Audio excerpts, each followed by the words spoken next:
যখন জুমার দিন আসে, এই জুমার দিনে যদি কোনো ব্যক্তি সকাল সকাল গোসল করে, আর্লি মর্নিং গোসল করে, গোসল করার পরে তার উত্তম পোশাকটা পরিধান করে, আর গোসলটা করে ফরজ গোসলের মতো, আতর সুগন্ধি খুশবু তার সামর্থ্য অনুযায়ী ব্যবহার করে, এরপরে পায়ে হেঁটে হেঁটে মসজিদে আসে, বাহনে চড়ে নয়, পায়ে হেঁটে হেঁটে।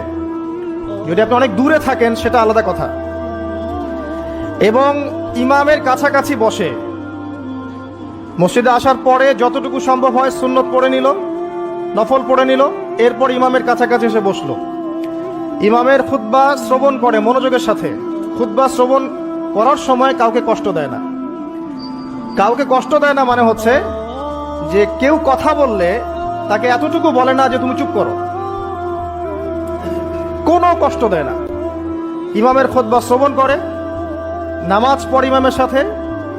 এই ব্যক্তির আমল নামায় নবী সাল্লাল্লাহু আলাইহি ওয়াসাল্লাম বলছেন যে প্রত্যেক পদক্ষেপের বিনিময়ে 1 বছরের নফল নামাজ আর 1 বছরের নফল রোজার নেকি লেখা হয়। জুমার এই সমস্ত নেকি নষ্ট হয়ে যাবে যদি আমরা এখানে আদব রক্ষা করতে না পারি।